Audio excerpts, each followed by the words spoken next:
make a start. So today we take a look at the first half. We're talking about developing effective digital learning. So in the first half of my session, the key objectives, what I wish to achieve by the end of this part one is try and understand what does effective digital learning mean to a business. So it could be a university, it could be a corporate, it could be a charity. What does it actually mean when you say, let's make our courses digital effective? We take a look at the key factors that one needs to keep in mind if you are looking to develop courses or e-learning in a very effective way. We take a look at, everybody's heard about this term, instructional design. You know, I remember when I got into my job as an instructional designer, people were like, oh, what is this? But nobody knew what it was. So let's just probably briefly like everybody over here sitting here also will know e-learning, instructional designing, but nobody knows beyond that.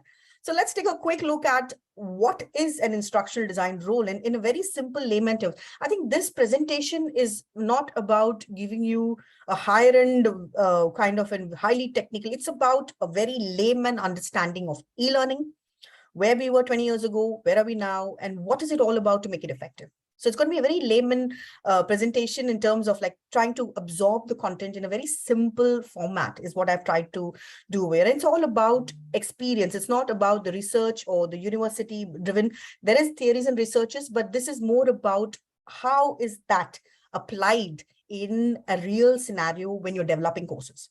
So this is all about my 15 years of experience put into the do's and particularly the don'ts of e-learning. Like, what do you need to keep in mind?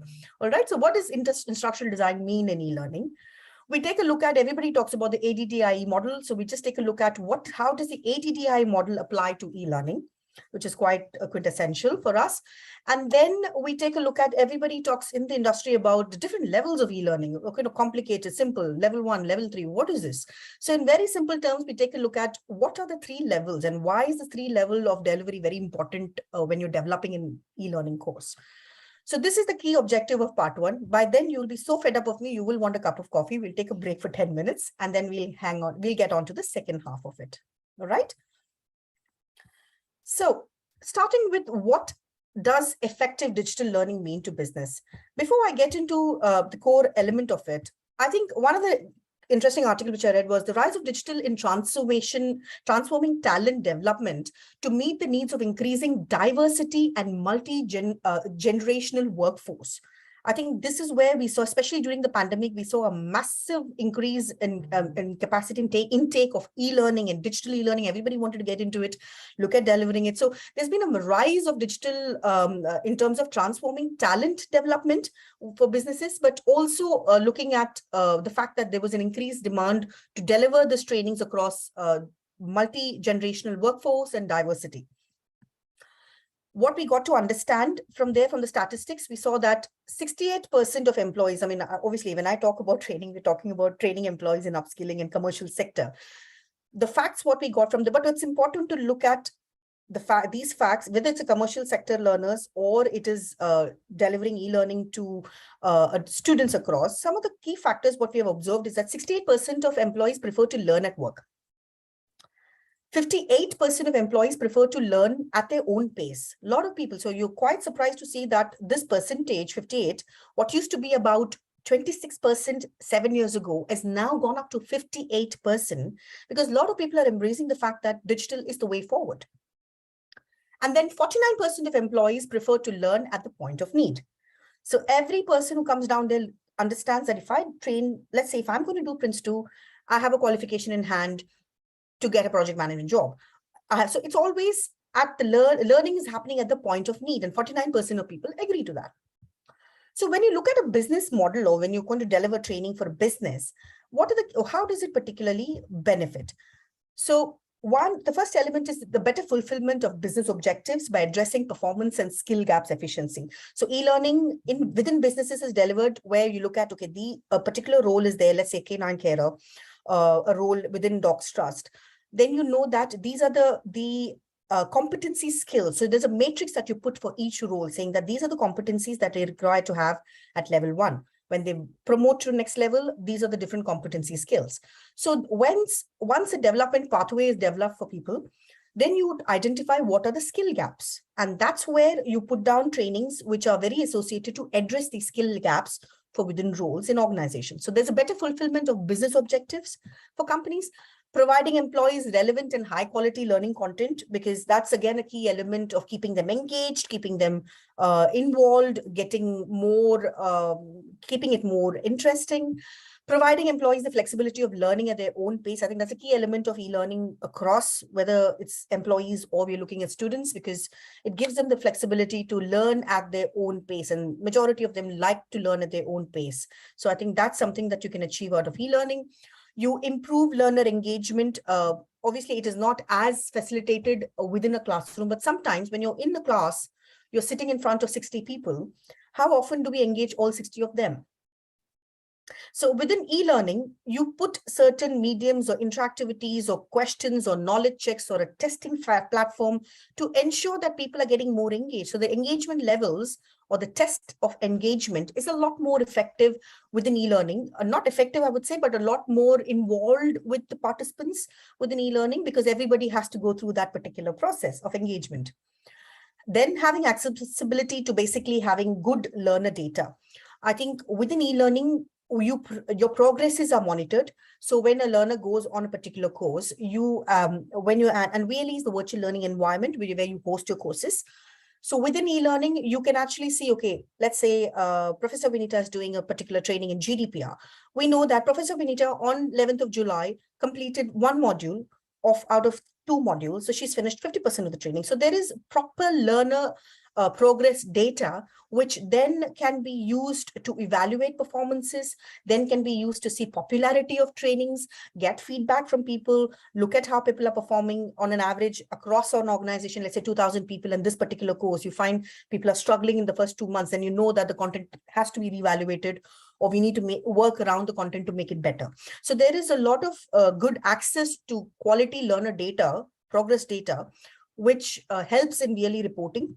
And then for organizations, return of investment is more visibility, because you start in organizations, we develop reporting in a format where we look at what you invest in L&D versus the return of investment, what comes in terms of progress of employees across. So that's an element which may be not applicable for universities, but it's more applicable for if you are going into the world of developing e-learning for the commercial sector, then you look at return of investment versus learner progress across an organization and departments. So let's take a look at the key factors of developing an effective e-learning course. What are the key things that you need to keep in mind when you're developing an e-learning course? First key objective is each course needs to have clear objectives set and communicated. I think fundamentally, this is where most of the instructional designers take a hit, because either they are not very measured objectives or not very specific objectives. And this is where the biggest challenge hits for instructional designers, where the learning outcomes are not properly defined into measurable objectives. The second key element of developing effective learning, which we all most of the times focus on, obviously the objective setting, because objective setting is when you set the objectives, they're set according to how you want to test the learner of the achievement of the objectives. The second element is you focus on content analysis and design. This is where basically you look at things like knowing subject matter well, the relevance of the content and the course objectives for the participants, like how much of this information is actually required, or how much of it would impact in the translation of that particular knowledge to skills in the job set. So you look at the relevance of the content and course objectives when you do the content analysis. You look at the different learning activities that you want to incorporate, which is very important, because you don't want learners to like go off to sleep. So, you want to try and include different elements of interactivities where there's a constant engagement of the learner with the training. And then you have your course durations, because you have a lot of subject, you have a lot of content, but you need to map your duration out or break it down into a structure to ensure that the content is consumed in a very capsule driven format, so people are able to, even if it's on their own learning at their own pace, they're able to consume it and retain what they're learning. And then you have the technical aspects of your content analysis and designs in terms of like, how are you delivering the course? Which delivering tool are you using to deliver the course? Is it going to be delivered as a SCORM format? For example, if let's say we were to deliver a software training, for example. So I have this new tool which has been implemented in the company, Salesforce. Now we want to train people in that. Now I cannot adapt a very traditional e-learning format of a SCORM because people require to do a show and try me kind of a mode when it comes to software training. So then we move that into a very nugget video trainings where we have quick short videos, like, 2 minutes videos of how to do this, how to do this. So we call it the how to video formats. So based on the content and how you want people to basically consume, there are different formats in which an e-learning can be delivered, which could include video formats, which is like quick short videos, how to do this, how to do this. Like a good example of that, if you open Microsoft videos, click on help and go to the tutorial, it doesn't show you, hey, this is Microsoft. Let's take a look at what we're doing by the end of this course. No, it just tells you how to save a file, how to do this, how to do this. And that for somebody to revisit as a content is easier. Whereas if you look at a course, let's say I'm creating a course on giving a very general, say, fire awareness in a particular company, I cannot go like, the format cannot be on the lines of like how to extinguish fire, how to get out of the room. That doesn't work with a format, which is, let's say, fire awareness. Then you look at a different format where we talk about, this is a module, these are 4 modules, and each module is about understanding what are the implications of fire awareness, what are the things you need to do, step 1, step 2. So depending on what you're delivering, the technical aspect of the course will constantly change when you're delivering the particular format. Next, definitely comes a key element is your quality of your content design. So when it comes to quality within e-learning, quite important to ensure that you have, there are certain aspects of quality when you consider, like, for example, you have your images that you use.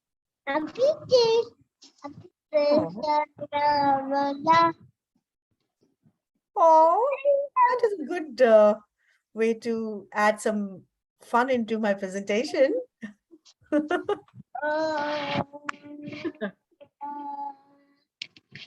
Akshi.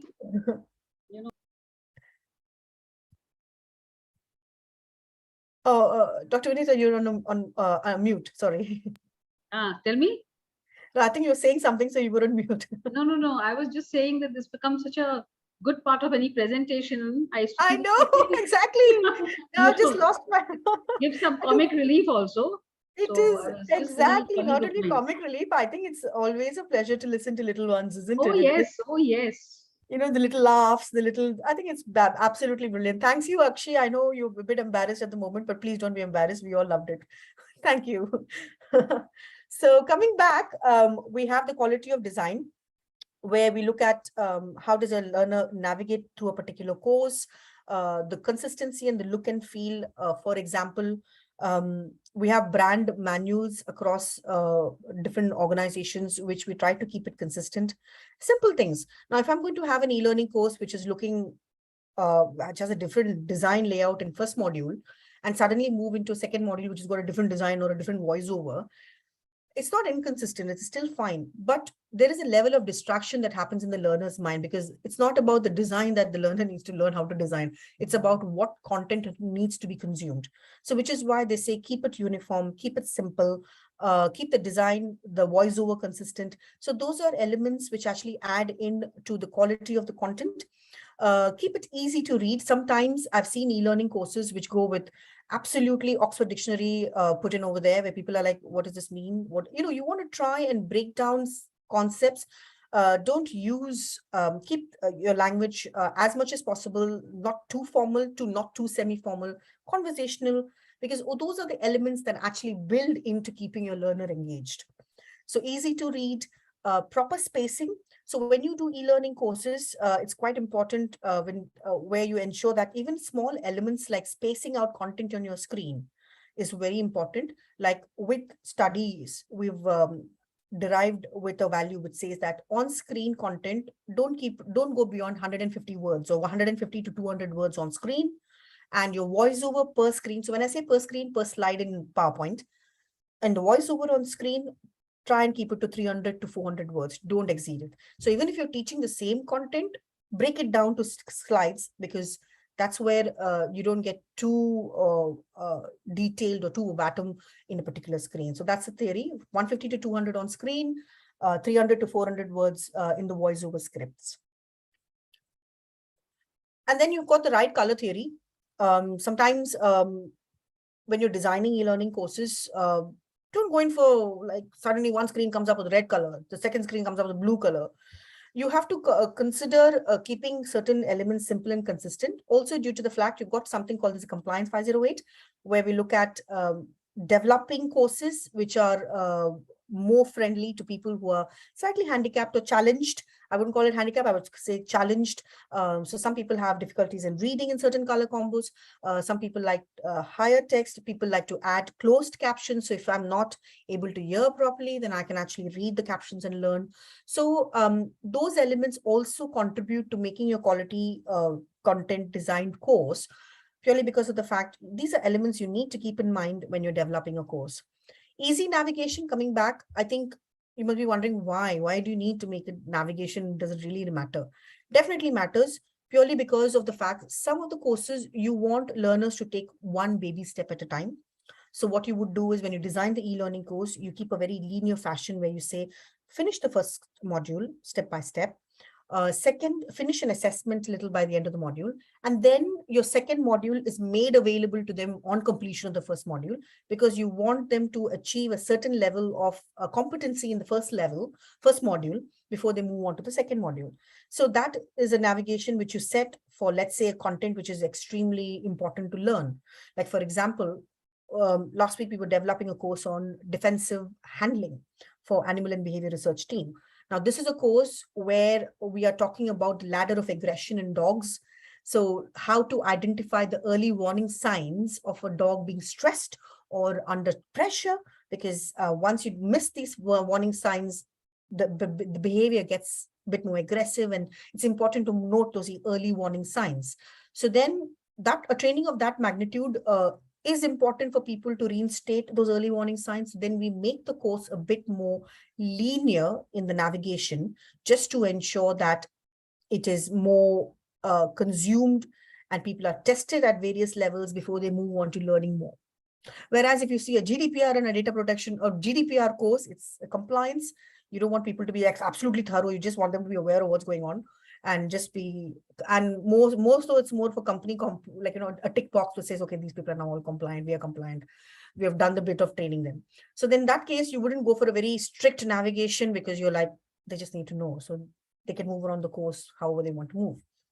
So navigation also matters depending on what is the nature of the course and how is it translated into the level of complexity of the learner consuming and retaining and translating that into, or transferring that knowledge into job. The most important, in fact, I would say, is evaluation. Within learning, e-learning, evaluation comes at a very important level for different reasons. One is, of course, to ensure that the learner has got the knowledge and is fit for purpose to actually translate and be ready for a particular job. Second element of evaluation is also to understand if the course and the quality of the training is actually reaching or allowing learners to reach the objectives which has been set.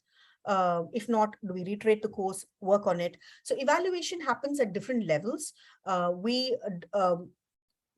a learner, you design this evaluation right at the first stage of e-learning. So when you get a new e-learning course requirement, the first step, what we do is we design something called as a detailed course outline. It's like a blueprint, which is designed, a blueprint of the e-learning course. Something like, when you build a block of house or a block of flats or a house, you can't directly just start digging ground. You want an architecture plan, isn't it? So the DCO for e-learning, detailed course outline, it's also called the Instructional Design document, quite often heard as IDDIE.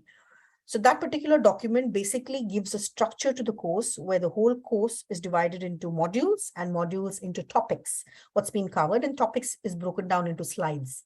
So you have literally a structure for the e-learning course, which is then use. So within the structure is also what you add in the element of evaluation. This is where you define saying that, okay, this course is a level 1 in terms of like knowledge and the Bloom's taxonomy. So then I will just probably put evaluation right at the end of the course, give them an assessment and say, okay, the passing grade for this is, let's say 65%. But defensive handling, a level 3, because if people are not evaluated properly, possibly I'm going to have health and safety issues in the rehoming centers where dogs are going to bite people. So there is a high risk and there is a health and safety risk. Whenever there is a health and safety risk, personal risk in terms of, let's say, legal risks, then your level of training or the importance of the training and the evaluation would be directly proportionate to that. So the higher you go in level 1, level 2, level 3, which we will take a look at in the second half of the training, the different levels of e-learning.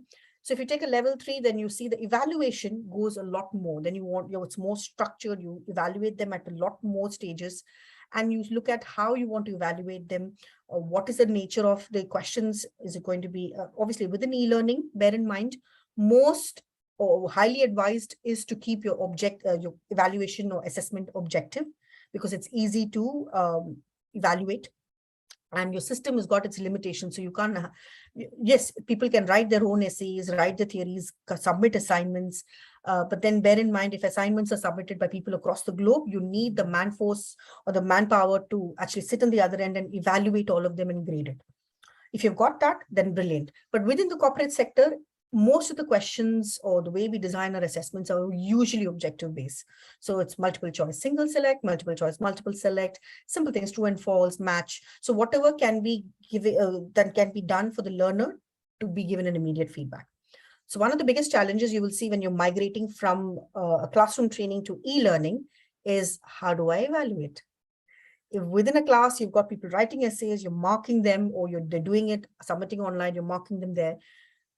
The biggest thinking pot happens when where they have to write and evaluate and write a submission. You look at converting them into using the same faculties, but to assess them in an objective style. So that's one of the challenges, what you will notice, or biggest challenges evaluating and moving an evaluation into an objective style within e-learning.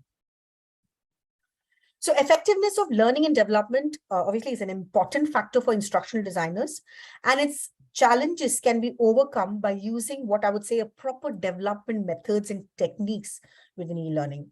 And so this is what we're going to look at in terms of what are the different methods, what are the popular principles, what are the popular theories, and how can you actually use these theories to create these courses? How do they do that? There is one aspect of knowing your principles and theories and being very strong in it.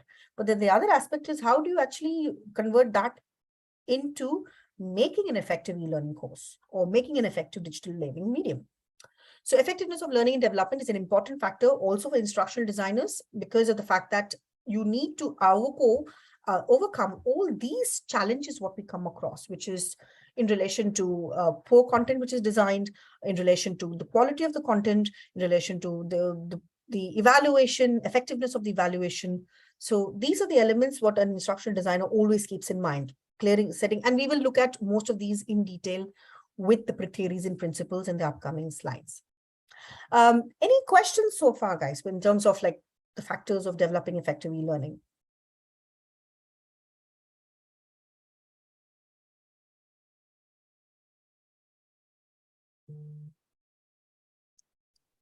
So do we have any questions on the slides?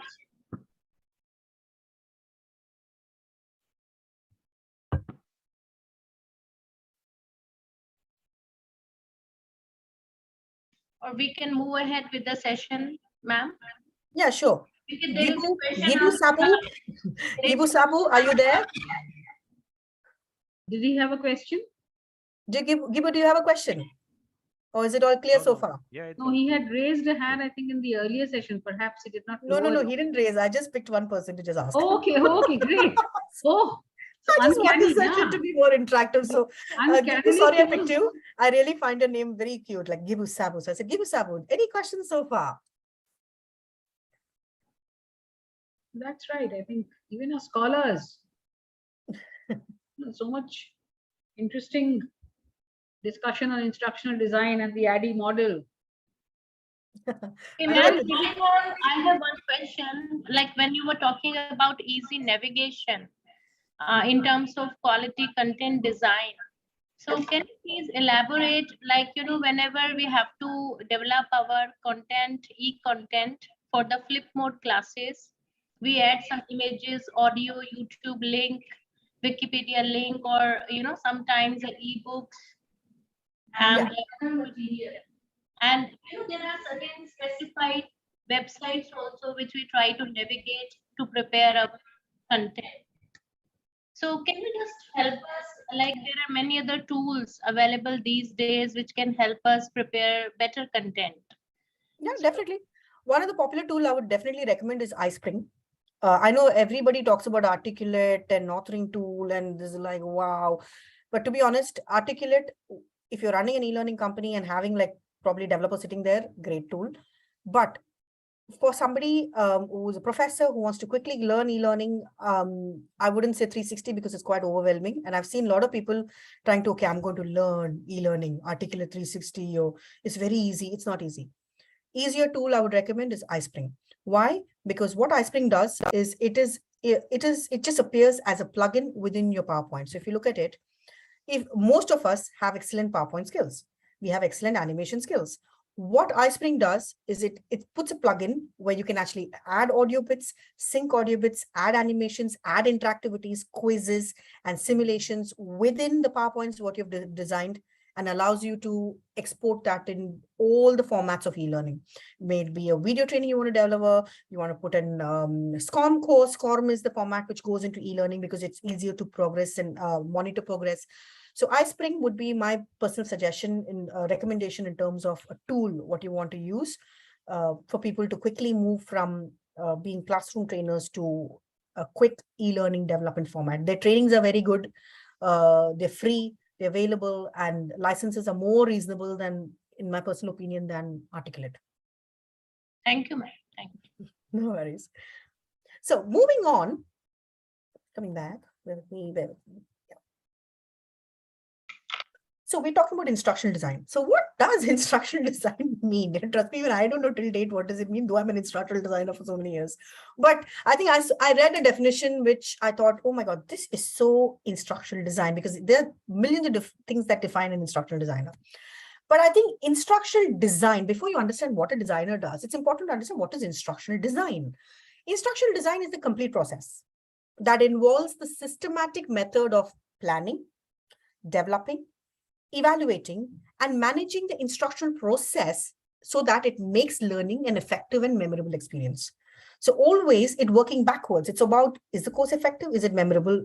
When you say memorable, it's not like, hey, memories of having videos of childhood growing up. No, not that memories. We're talking about the retention of content, the content retention, the cognitive retention of your long-term memory and your short-term memory. So it's all about making content. It's all about a process of right from planning it, developing, evaluating, managing the instructional process. Like how do you define these 5 elements? So set that in your mind to create and learning and effective, to make learning an effective and memorable experience for your learners.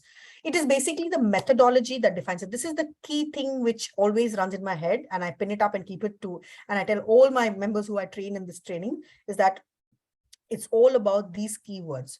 Who are you training? What are you training? When are you training it? I mean, when do they need to do it? Where? Why are they doing it? And how on an online training format? So I think these 1, 2, 3, 4, 5, 6 questions, like who, what, when, where, why, and how. If you've got the answer for these 6 questions when you have an e-learning to develop, you are in the first process of actually setting a plan for yourself in instructional design. In professional training within e-learning, the aim of instructional designers is to basically improve employee performances. As I was talking, I'm sorry, mine is more an employee performance driven, but I'm sure you have some takeaways from there when you're training any learner.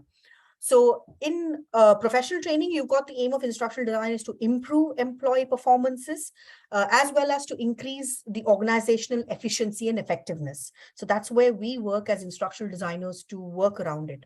And I also always believe if you are able to train an adult right, your K-12 and K-12 is not a challenge. I think I always feel getting to understand training an adult or how the mindset works is entirely different from a K-12. So it's always nice to understand what is the need that drives them to work around it. Why do they need this course? It's all need-based. If you look at the Maslow's hierarchy of needs, you will know that the pinning up of e-learning is all about career growth for people. It's all about learning new skills so they can transfer that into job, get a promotion. So it's all about a need that's driving an adult to learn what he needs to learn, she needs to learn. And many instructional designers, we're also referred to as IDs, focus on the business objective of the organization. It's always good to look at the bigger picture. It's not about just developing one course in defensive handling. It's about, if I develop defensive handling and I release it to Docs Trust rehoming centers, how many K9 carers am I training? I'm training close to 400 K9 carers. And if they are trained in that, what happens? What was our health and safety record last year in terms of accidents, dog accidents and aggression behaviors? It was, let's say, 60 incidences. Now I'm releasing this course to 400 K9 carers. Am I going to, let me see what is the, has those health and safety record incidences reduced from 60 to, let's say, 30, 40 in the next 3 years? Yes, I've done that. So then that course has become effective because you've achieved a particular high level goal to why you're delivering it. All right. So it's basically about focus on the business objective of the complete organization while developing an e-learning curriculum, as business objectives can be achieved via the performance objective of the learner. So I'm obviously taking defensive handling as a course because I feel it's quite easy for people to understand. It was a course what was developed for K9 carers. So what happens at Dogs Trust is it's a rehoming center for dogs, and we promote the concept of people coming and adopting dogs so the dogs have a better life. And we at UK, we really love our dogs. So we do spend a lot on our dogs here, dogs and cats, but it's more about rehoming and giving them another life. And they all come from different backgrounds. Some of them are coming in because they are like illegally sold. Some of them are abused in homes. So we bring them home and then we nurture them, look at behavioral patterns, and then try to map and give them out for adoptions to different homes where we know that they're safe. So this is the ethos of Dogs Trust. And this is an organization close to 100 years old, top 10 charities in UK, and we've got close to 2,000 employees across UK. So this is the basic history. So why I'm telling you this is the defensive handling course, I'm going to take it as an example and run it across as we learn these theories, is this course was developed for people within the rehoming centers to look at what we call the ladder of aggression. So the dogs, they don't suddenly get up in one fine day and start biting you. They start showing some early warning signs, because why do they do it? They're either under pressure, anxiety, fear. So these behavioral patterns, if people do identify signs of that early on, they can actually reduce a number of aggressive behavior that could happen or accidents that could happen in rehoming centers. So for a canine carer, when he's looking at a new dog, if he can see those signs, like, okay, when the ears go down, okay, that's a sign. When the tail goes behind, that's a sign. Or they're batting their lips quite often, that's an early warning sign. So we put the early warning signs in different categories, and then we give them actions. If you see this warning sign, don't show them to a rehomer. If you see this warning sign, give them 2 days off. If you see this warning sign, put them in muzzles, and they have to be controlled because they're high risk. So, you know, it's very important in an aspect of animal behavior research team, because things can go wrong if they're not aware of what they need to do with the dog or understand the behavioral patterns. So why I'm saying this is, as you see, the focus on the business objectives of the organization, this is where it comes, because we want to reduce the number of risks, what has happened, or the accidents, what has happened, because people have not seen the early warning signs and have struggled or been bitten and faced health and safety issues. So instructional design, coming back, instructional design is a background. Where did it all start? Who came up with this coin theory? So instructional design, you'll be quite surprised to hear, was born out of the need after World War II for an effective method for creating training programs for new recruits in the US military. So we are talking about a methodology that was designed, obviously e-learning has adapted it, but the methodology was something that was designed and developed way back in World War II. Why? Because there was a need to rapidly train large number of people to perform complex technical tasks, because there were people going in war, we were losing people. So they had to recruit very quickly, get them trained, get them ready, and then put them in a position to actually go out there in the war. So like right from files, like field stripping, carbine, to navigating across oceans, to building a bombers. So there was a lot of pressure for people to quickly get people recruited and out, which means they required a methodology, an instructional design process, to ensure that people who are put through that learning process come out ready enough, or we know that the person who are training are assured that they're ready to get out there in the war. So in professional training, we don't go for war, but in professional training, the aim of instructional design is to basically improve employee performance. And that is a key element of e-learning within the professional circles, as well as to increase the organizational efficiency and effectiveness. So we look at the same methodology, what was adapted, to say that, okay, these are the 9 steps. We will be looking at Gane's 9 events, which will be quite interesting for you all to know, because it's apparently that is a very effective methodology where if you put any learner through that 9 steps of how you develop content and reiterate and work around it, you have achieved at least about, say, 50% of making your courses effective. So we will look at Gane's 9 steps. But again, Gane's 9 steps was the first methodology which was developed around by Robert Gane, who is considered as the father of instructional design. And he was part of the instructional design development process, which was set up during World War II. So this we have seen before. I'm just reiterating that it's basically when you focus on the business objectives of the organizations while developing any e-learning curriculum. The first very important model, I think everybody's heard about this, is the ADDIE model. Most of what we develop at a high level, we base it on the ADDIE model. So instructional designing basically entails a strict adherence to a certain process, which we best describe as the ADDIE or ADDIE model. So, any course, apologies, sorry. I had a bit of a hot cold weekend with a lot of cold drinks and ice in it, and think now I regret my decision. So describing the ADDIE model. So ADDIE model, when you get a new e-learning course, we would put this as a very broad outcome. We will look at the 9 steps and the other elements, but broadly an e-learning course goes through these 5 steps, which is analysis, design, develop, implement, and evaluation. When you say these 5 steps, now let's take a look at a particular simple course. Can any of you come up with one course that, let's say, we're going to develop? Okay, the first person who comes up with, as a team, let's say we've got a requirement to develop a particular course. Can somebody come up with one course that we are ready to develop? Of course. Yes, ma'am. Course on literary criticism. Sorry, Literary criticism. Literary criticism. So what is this course we're developing on? Is it, so we're developing an e-learning course on literary criticism. Who's the target audience for it?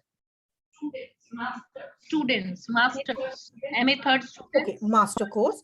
And what is the learning outcome for that? Yeah, the course has to be, student centric, so that they can understand 40% of the video lectures and the modules, e-content developed, they should come before actually coming to the classes.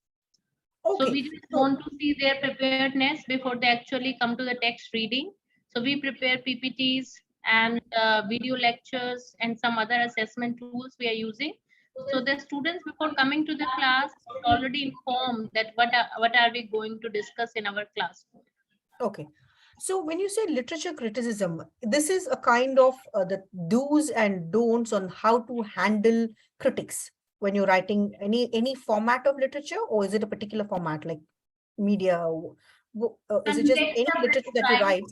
Some of the texts are prescribed, like Plato's Republic, Aristotle's Poetics, Matthew Arnold's Study of Poetry. So some of the essays and some of the literary texts are prescribed. Okay, but what is the end outcome? So if I'm a learner and I'm going through, let's say, a literature critique course, by the end of it, I should be prepared to know that if I'm going to write something and if I'm going to get positive or negative criticism on that, I should know how to handle it. Is that what is the outcome for the learner? We expect that the student should know the importance of literary criticism and how to utilize these tools of different schools of criticism to their critical understanding, for their critical understanding, and how to apply and implement those tools with other literatures as well. And how do you want to test your learner? So is it going to be that they're going to write something and be analyzed and criticized on it, and you Yes, look at if definitely. they're applying what they've learned Some in quizzes. We give them some quizzes, some seminar papers, class tests, MCQs, discussion topics. So this is how that is we how have. that is the format. That is where we are talking about the design. What we are doing now, Suchi, is analysis. So design and design is where you decide what are the formats and how you're delivering it. But in my analysis, I'm again stepping back at a high level to say that, okay, let's say I'm a new learner in that particular session. Okay, now I'm coming to learn. So in the analysis stage, what am I expected to perform when I finish it? So what qualifies me and what am I expected to perform when I go out after I've trained? Yeah, students should develop their critical abilities, how to read critically, and how to apply the critical tools with the literature. Otherwise, the textual analysis is not sufficient. So what will go wrong if I don't have the skill? Like as a student, if I don't know the skill, where can I go wrong in my future?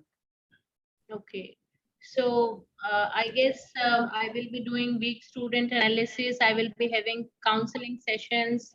I will be helping them on certain modules. I will look at the gray area of the particular student, that what is a mistake he is doing in his research paper. Maybe the theoretical framework is missing, or maybe the critical aspect is missing. So I'm going to give some more example-based learning to the student. So if I'm coming in for this training, I'm going to train myself this particular program, let's say a program, whatever it is in the format, or e-learning course. By the end of this e-learning course, I should be in a position to be able to critically evaluate as a trainer of somebody else, or be a critique of somebody else's content, or know how to handle what criticism comes on my content. Am I supposed to know how to handle criticism when I start writing after this course? Or is it about how do I position myself to know how to be a critique in terms of other people? Both ways. Both ways. Both ways. Because first, through these critical essays and the text prescribed in your curriculum, definitely they will be clear about these critical ideas given by different students. But after that, we are going your voice is slightly having a bit of an develop echo. them. मैंने उनको assignment दिया है, मैं जाके उससे बोलती हूँ। Assignment दिया है। Minimum, can you please mute yourself? Okay. Thank you. Yeah. Sorry, Suchi. Yeah, I missed the last both ways learning. It's a both ways learning. It will finally develop them as a good critic. And also know how to handle criticism of their own content. Yes. Okay, very good. Now it's a clear understanding. So in the analysis stage, now what we've done here, Suchi, is we are going through the actual basic need of that e-learning course. So for a learner who's coming into the training, this is a kind of a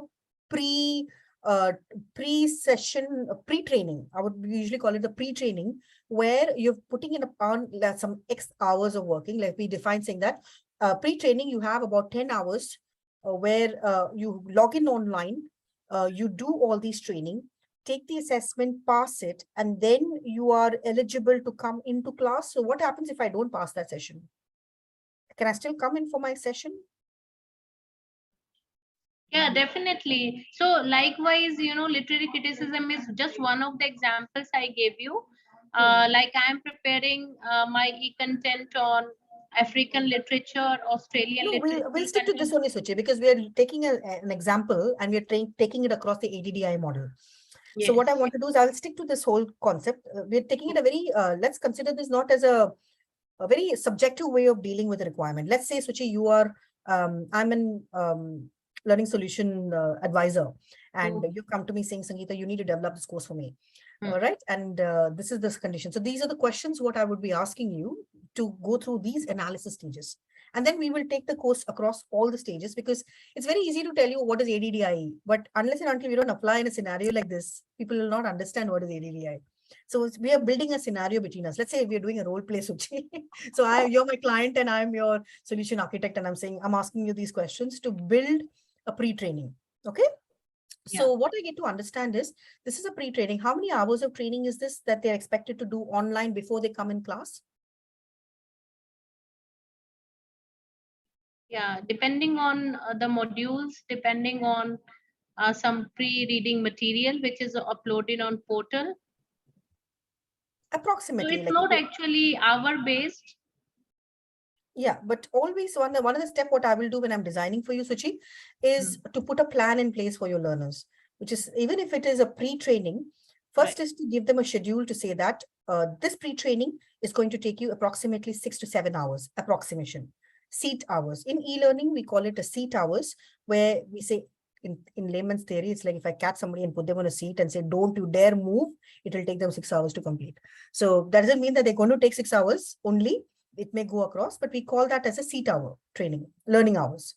So let's say approximately, I mean, obviously I have to go through your content, Suchi, because you're my client, and we'll have to look at all the content. But the ultimate is, when I look at your content, I'm designing for you a pre-training, what your students will take to be prepared to some level of knowledge, so they are a bit more confident when they come into class, and the classes will start from knowledge 2 onwards, correct? So we have to ensure that their first knowledge level, the first step, is achieved, and you're giving me that responsibility, correct? Am I right? So when I will go wrong in the design if they come into your class coming half-baked, correct? They're like, what are we talking about? Critic? No. You want me to design a course which is going to come up where you have people, obviously there's another theory where they don't do the course at all and come, that's a different problem. But let's say whoever has religiously done the course, which majority will, but when they come to your class, I have to send you people to your class, ILT, with this basic level of knowledge. So they have to understand, let's say 6 hours of training. And within the 6 hours, I'm going to set some objectives, what I need to set for them. Correct? So let's say the objectives would be knowing certain knowledge of theories, like we were talking about the plateau theory and things like that. So they have to have the basic understanding of the theories. Correct? I'm just giving you a rough idea. I don't know the content. If I review the content, probably I'll know better. But analysis is where you sit down with the person and analyze the high level, where you're looking at what is expected of that learner who's coming into your class. So when the learner comes in, there are some key learning objectives, what they should have achieved to be comfortable to come to your class for the next level. Correct? Correct. So now, then this is where what we did now, Suchi, is analysis. All right. Once you've analyzed the content, the first half of the design is where I will go back and say, Suchi, can you give me all the materials, what you want them to go through?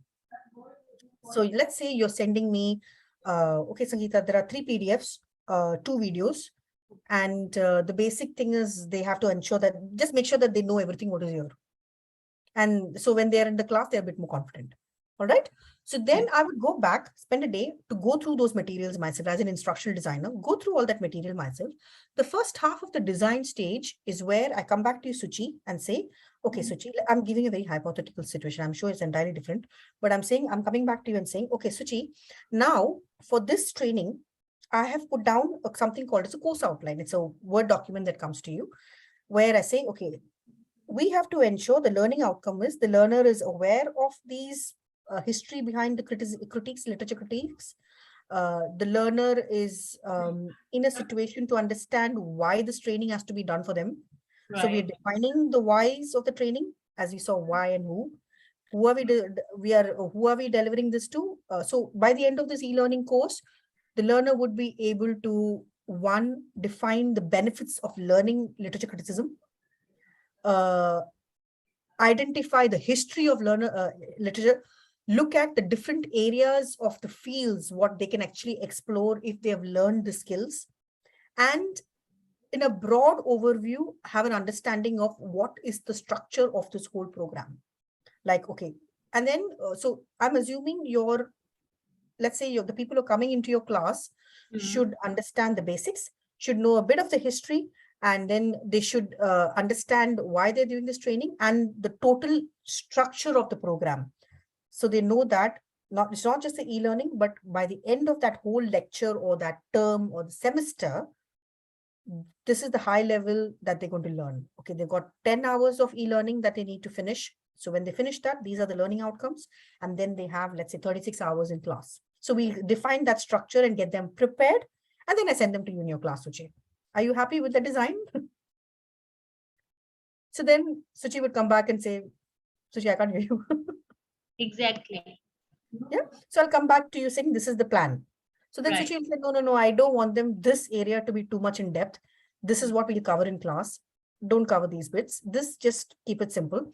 Keep this simple. But yeah, this structure, you give it to them. So then we sit and do the initial part of the design. All right. Once that's done, I will tell you, Suchi, even in the design document, I will come back and tell you, Suchi, I know you've given me videos, you've given me content, but in my advice is I'm going to build some slides. So these learning outcomes are achieved this way. I'm also going to add these videos in, but I think I'll probably break the videos down into 2 sections so it can be covered across these learning outcomes. Also, I will run an assessment at the, so let's say it's a 1 hour training. You're just doing a preparatory work and they have to do 2 hours. In the 2 hours, I'm expecting the learner to do these topics first, take this assessment, do this, and finally, they have an end assessment where they need to score about 80%. So I will give them multiple attempts, let them keep attempting the assessment. It will be in a question bank of say 10 questions, but I will create a bank of 30 questions. So it keeps rotating, and I'll put a passing grade of 80%. So you know that if they've got that 80%, they are ready to come into your class. So all this, what I've designed, is done at the design stage. The full structure of how your e-learning pre-training would be and the outcome of it. So then it comes back to you, Suchi. This is the storyboard. This is the content, like how you can do looking at this ADDIE model.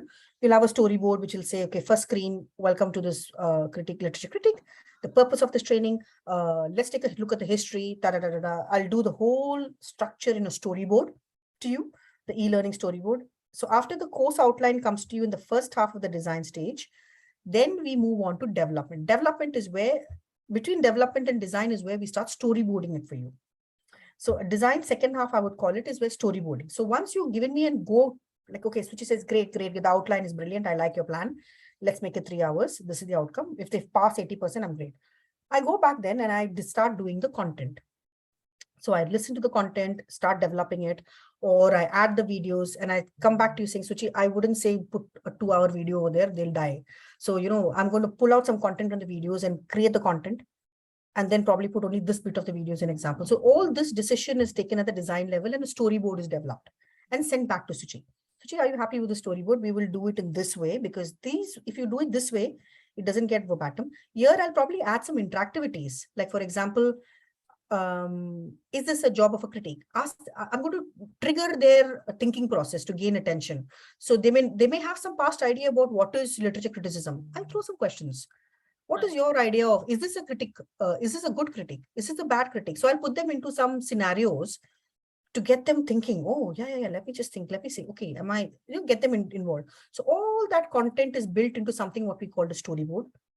And then I send it back to the stakeholder or the subject matter expert and says, Suchi then reviews the storyboard. And the next stage is where we use tools like iSpring, Articulate, and develop the storyboard. So the instructional design is all about analyzing, creating that understanding high level, developing the course outline, which is the blueprint, doing the storyboards, which is where you actually break down the content. Most of the cases, instructional designers also have developers. So within the storyboard, there will be instruction to the developers saying that in this screen, add these images, or in this screen, put this quiz here. In this screen, just put a flip card or put a quiz. So we do give those instructions to the developer in the storyboard. And also in the notes section of the PowerPoint, we add the voiceover.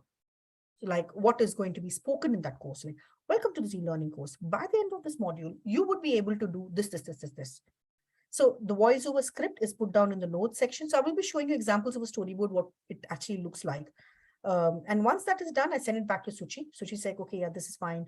Suchi will have a very clear idea about what her end course is going to look like. The storyboard is where the instructional design happens. You're instructing the learner, instructing what the learner needs to learn. You're instructing what the developer needs to develop. You're instructing the stakeholder subject matter expert that this is what you can expect. So this is where the whole bundle of instructional design happens, which is the storyboard. Once that's done, everything is signed off, then we develop, we add the audio bits, we get an audio artist to develop, record the audios. Nowadays, we use AI tool. I would highly recommend a tool called Murph. I've recently tested it. I think I'm absolutely brilliant. If you asked me 5 years ago, text-to-speech AI, I would have been like, please don't kill me, because, you know, it was so robotic. Hello, I'll come to this. So we don't have that anymore. Surprisingly, there's nothing new called as the AI text-to-speech, TTS, and the most popular leading tool is called Murph, M-U-R-F. Absolutely brilliant. It costs about £18 a month for 3 licenses. And we extensively use this because whatever we script, we just put it into that website. It comes out as beautiful audios, and they don't feel like they're robots. They're very AI driven.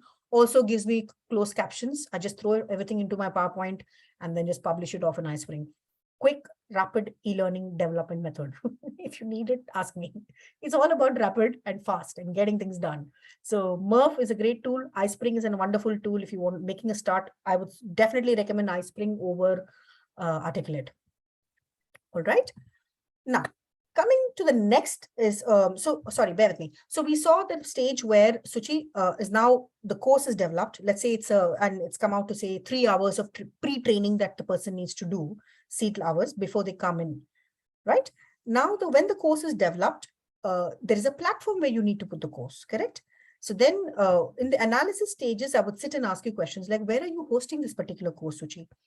Like, actually, I'm asking you the question now, Suchi. Yeah, we are posting it on LMS, Learning Management System. Which LMS do you use? Moodle. Amity LMS, Learning Management System. Amity is your branding. Yeah. But which system do you use for it? We are developing our content for 4 quadrants, quadrant 1, 2, 3, 4, and for each quadrant. The learning management system, by whom is it powered? Is it Moodle, Blackboard? Moodle.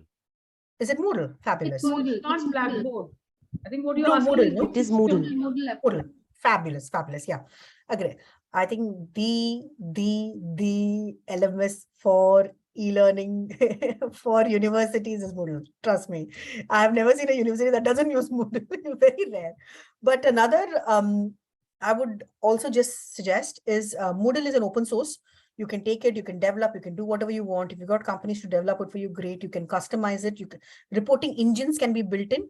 One of the things what we recently discovered was you can build in Power BI into Moodle.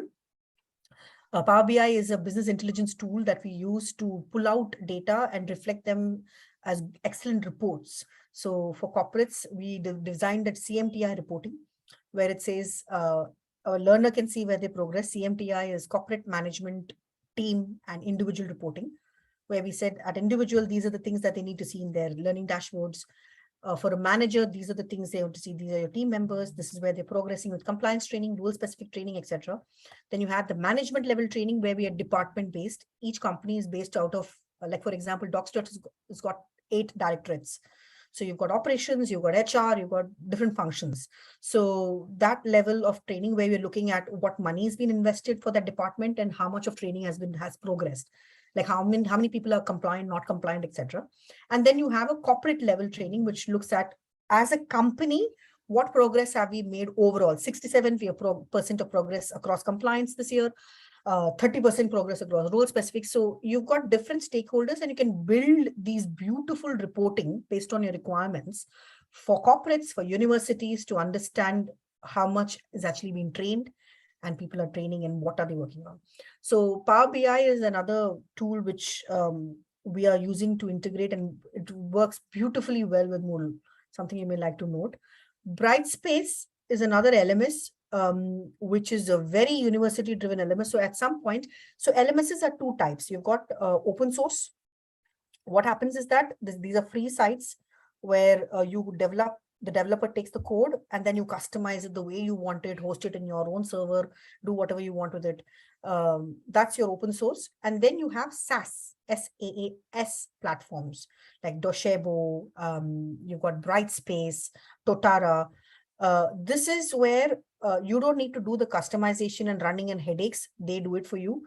You just pay them per learner license. So every student comes in, you pay them like a particular dollar per dollar, $6 or $7. They set up everything, and whatever they design and develop and improve these platforms, you just get the benefit of that. So that's a SaaS. So they give a licensing.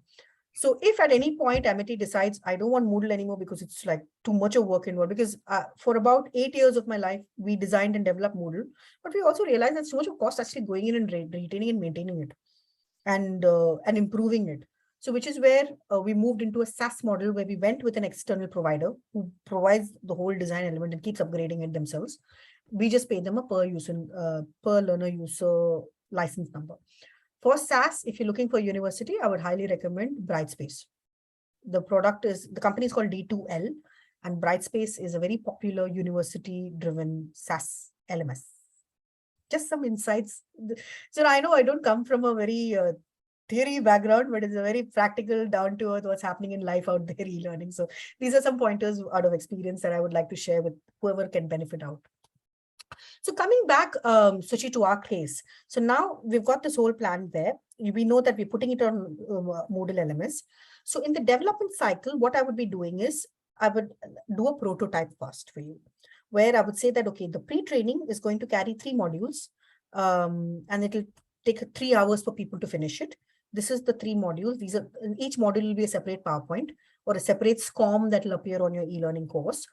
And then after that, I will just say, you know what, Suchi, I will just take the first module and I'll develop it end to end for you. Let's go through the whole cycle of development, and I will release it as an alpha course. Because rather than sitting and storyboarding all the 3 modules, let me take a prototype. Let me just take the first module, develop it end to end. I'll give it to you, Suchi. I'll host it on your Moodle, give me access, or I'll send it to somebody who's the administrator, and I'll tell him, put it up there, get it ready. Then Suchi would go back to Moodle and say, okay, Sangeetha, this module looks nice, audios are added. I want to run them with 5 other stakeholders to just get their feedback. And then we get all the feedback. We use something called as an issue log or a change log. So we log all the changes and the issues that have come up in the prototype. So all this is part of the develop and the implement stage. What I'm talking about is I'm implementing the course for you, releasing it on SCORM as a prototype. So rather than saying, Suchi, these 3 modules I'll do end to end for you, I'll just take the first module, do a prototype end to end for you. And Suchi would then say, okay, you know what, I will share it with Vinaya, I will talk to Vinaya, I'll share it with Vinita, I'll share it to everybody, get everybody's feedback on it. And we apply all that feedback, and then I will storyboard module 2 and 3 for you. And that's where we implement it, right? And then what we're going to do is we also have the evaluation. Now, what we have now, Suchi and me have got a module. It's 3 hours long, 3 modules. Now it's got an assessment at the end of each module. And then there is an end of module quiz where we have said, okay, this person has to achieve at least 80% to get a tick or a complete 100% on Moodle. Okay, so we have set that. So the Moodle platform will be module 1, module 2, module 3, assessment for module each, and then you've got one assessment at the end. And we are setting a condition, Suchi, saying that they have to finish module 1, assessment, module 2, assessment, module 3, assessment, quiz 80% pass. And the module 1, 2, 3 assessment will give them immediate feedback. Okay, here's the feedback, correct, rationals. You're right, you're wrong, you're right. But the quiz, we're just going to give them one quiz and ensure that you have to score 80% or you're not ready to walk into Suchi's class. And then you also define saying that this course will approximately take you 5 to 6 hours. Please do this course before you start your date on the 1st of August, you're coming in for a training. We define all that on Moodle for them and give them enough bandwidth and time to get prepared. All that is defined and set up on Moodle, right? So that is where we implement it. Next comes evaluation. Then Suchi and me, we sit and decide, okay, I think, let's see, in the next 3 months, we are having about, let's say 40 people coming into, or let's say 30 people coming into your class. All right. Suchi, why don't you do a quick understanding or an evaluation to see how far they've learned what they've learned in the e-learning course? So then Suchi will come up with a plan saying that, okay, maybe I'm going to do one thing. I'm going to, at the day they come in, I'm just going to throw probably 20 questions across to people in the class, and I'm going to get a vibe out of how many out of these 20 questions have actually been addressed by people. Yeah. So some of the questions, if I have to assess my students, so some of the questions I will frame very early, just on the complete course, on the introduction, the elementary, the basic questions, just to judge how much they know about literary criticism. For example, we were Correct. discussing course. And then, some of the activities I will plan graded or maybe non-graded, because Correct. yeah.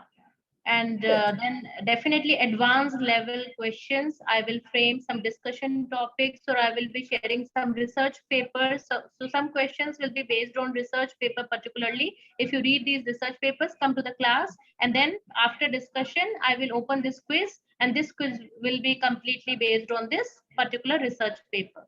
So to assess them how much they have understood that research paper. Perfect. Yeah, good. That's good. That's really good. So you will then put a measuring assessment criteria for those 30 people to say that, to see how effective the design, what we have developed, is going to be. Because then, say, for example, you find people coming there and sitting like, what are you talking about? What literature? What critic? Who? Pluto? Literary And, criticism. sorry, literature. No, I'm saying if somebody is going to come across saying like this in your class, then you know that this person has not done the e-learning course. Then we bring things back into the drawing board. As she comes back and says, Sangeetha, you know what? People are not doing this course. The pre-training is not effective enough, or they've not done it. And I can see that out of 30 people, only 15 people came trained. Then we go back to the drawing board, which is why if you see ADDIE is a circular process. It's a circular process. It's a cycle where we run, evaluate, run it. After the evaluation, we take a call. Okay, do we need to do this restructuring again? So then we sit down and understand. Suchi comes back and says, you know what? I'll take out these elements from the e-learning and I'll make it more classroom group discussions, because I can see they're not understanding much over there.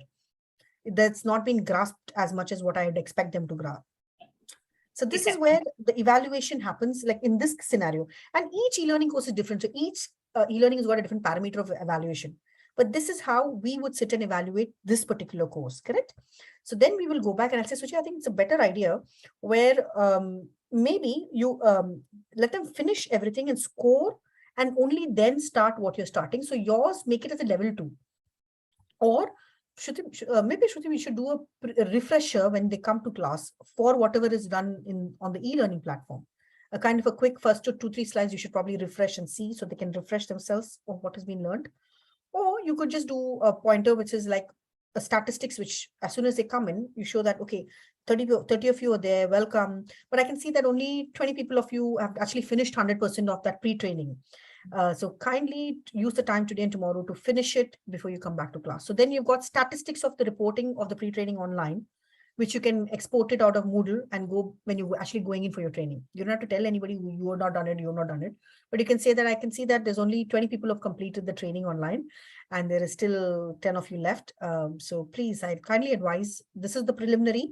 This is the refresher of whatever is online, but please go back and read those research papers, come back, because it'll be very helpful for you when you come back for your next session tomorrow. Yes, exactly. So then the reiteration process happens, and then you can send them back. So this is where what we are doing now, Suchi, is we are evaluating how effective this training has been. We're trying to marry in the aspect of blended training, but we're doing it. But the purpose of this is the literary criticism is not to understand what is literary criticism, but just to understand how an ADDIE model can be applied to actually develop an e-learning course. Are you getting me, Suchi? Like, just to understand, I wish I knew what is literary criticism, but I would have known if I was given the materials to learn in a real-time scenario. Sometimes the students, they don't take part in quizzes. So we get the names that who has turned in the assignment, who hasn't turned in the assignment. So we can directly communicate with the students that yes, this pre-training module, this component is very important before you come to my class. So definitely we have to ensure that all participants should be there in the pre-training program. Correct. So I think one of the systems what you can put in place, Professor, is you can, before they come to your class, you can put a reminder email system on Moodle, which will say that, hi, your class is due to start on 1st of August. You're yet to complete, you've done only 30% of your training. Kindly ensure that you're in. And these are auto email reminders you can actually set up on Moodle. So you can just go back to your developer and say, I want this auto enrollment email to be set up. If people have not completed 100% 2 days or 3 days prior to when they come to class. So that's another mechanism what you can set in place to ensure that people are finishing it before they come. Exactly. In different ways, isn't it? Just but yeah, you can see this is how we were doing the ADDIE. I know we took a long time on this slide, but I think it was very important for me to work on an example to make you all understand how the ADDIE works. Moving on, in relation to ADDIE, also comes the aspect of the levels of e-learning. If you go out in market, they will say there are 4 levels, there are 5 levels, there are 6 levels. I would say don't confuse yourself. In my mind, or with experiences or what we have learned, I would broadly put all e-learning courses into 3 levels, standard 3 levels. And I've always felt these 3 levels are perfect, because if you go beyond this, sometimes you find like this is level 3.5. I'm like, what is 3.5? Level 2.5. No. Either you're level 1, 2, or 3. And once you have that clear-cut idea of what are the 3 levels, it just you understand to put course. So when you have a new e-learning course that comes, it's always nice. The first analysis step is to put them into one of these 3 levels. But you have to understand why these 3 levels. There is the 3 levels is based on a couple of elements, where level 1 is about just passive learning, where you are just giving learner an information he just needs to know. Like a GDPR course is a level 1 for me always. Why? Because yeah, people need to be not keeping personal data around. That's fine. But it's not like, oh my God, they're going to die if they have by mistake put a CV outside or left something in the printer. No, it doesn't work that way. So it's passive learning. They just need to know what is GDPR, what is data protection policy. Just be aware of it. So something like that, where the translation to job is not intense or high, or doesn't hold a health and safety issue or a high risk or a legal risk and things like that. The learning is usually passive. It's got a very, I would say, low learner control of the environment. So when it's a very passive learning, you don't need to go like, oh my God, this course will have 10 interactivities. It'll have flip cards. It'll have this. No, you don't need to, because the retention rate is not required to that level. Remember, more the interactivities you're adding, the more you want the learner to engage with the content. It's not about, hey, my graphical designing skills is brilliant. Now I'm going to add this one, that one. No, it doesn't work that way. It's about the learner control of environment. If it's a level 1, keep it simple, cut down the interactivities, because it's just about informing them the information. There's not much of translation or transfer of job. Does not require learner to apply content and make decisions. Like defensive hand. Like for example, your particular course, Suchi, wouldn't come under level 1. It would, because they have to apply the literature criticism or the skills of knowing how to be a critique in the job roles. And if they don't do that well, that's a very important part of literature, isn't it? As a role or as a function for them. So then the translation to the job or what they're going to do in future is not at a level 1. That would possibly I'll put that under level 2. Why? Because so when it's a level 2, there is still, you require active learning, Suchi, within the e-learning course, where you're asking them things like, okay, then when you say requirement of an active learning, that is where I'm not saying active learning means the person does, hey, who exercise outside the e-learning course platform. That's not the active learning. When I mean active, it's about engagement. How much of the learners, faculties are you engaging in this particular content so they can translate to a particular scenario? So I would put active learning as, in your case, Suchi, in that course, I will probably start working with you closely on the subject matter to give me scenarios. Suchi, can you give me scenarios where you give me 3 articles and ask them to grade the criticism levels? Like, you know, or can you ask them, give me an article where they need to show or identify what is wrong in that article to exhibit skills of criticism. So then you build those scenarios into your course, because you want them to be a critic, look at a content, be a critic, and then do a checklist. Like, okay, I'll give them a multiple choice and say, tick, tick, tick, and select all the things that you are wrong in that particular article, or just highlight it. you want them to actually, or these are, what are the possible things that's going wrong in this article or this literature, what's been written. So you will build those scenarios. So that is active learning, because you're telling the learner to do the job or do the activity, what he would be doing probably in his life later. That's active learning. So medium learner control of the environment, where in this theory, I would probably put in the next 2 slides, I have actually defined very ground level things, what you need to keep in mind for each of these levels, like, how many interactivities you want. Sometimes you wonder, like, okay, when you say level 2, okay, and there is a PowerPoint which has got, say, 30 slides. How many interactivities do I need to make them out of the 30 slides?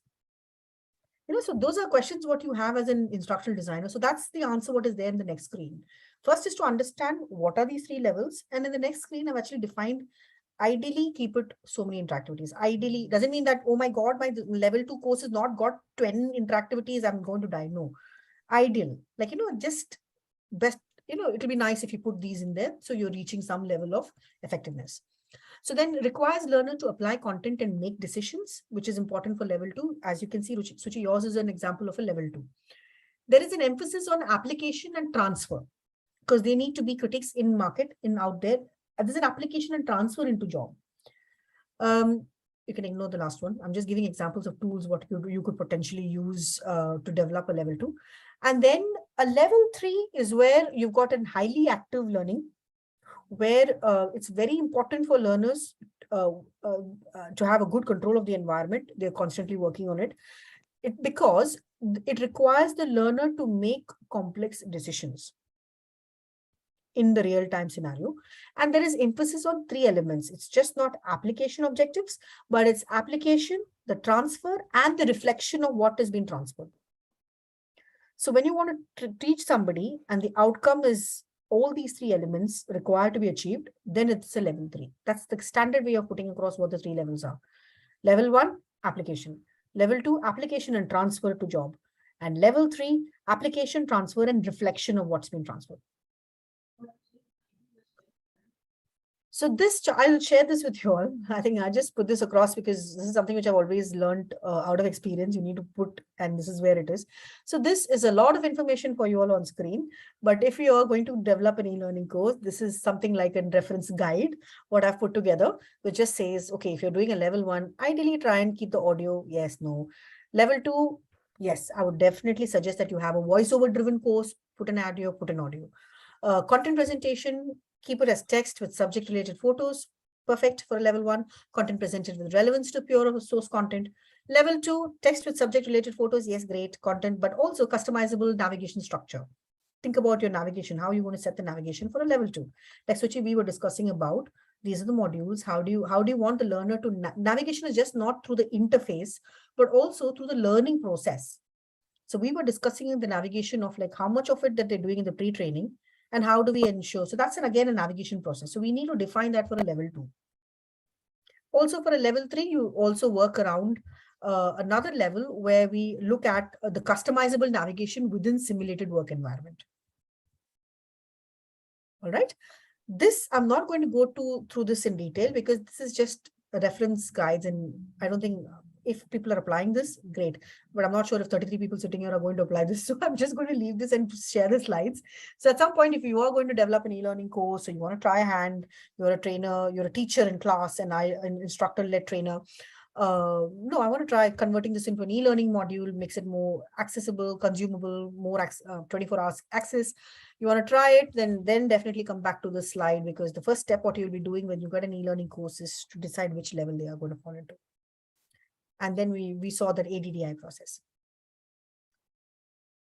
So I will be leaving you all with the slides when after this thing's over here. I'll share with yourself. I'll share with Vinita this whole presentation, and whoever is keen can actually have a look at this, because this is something which they may be could be of guidance and help for anybody who's working.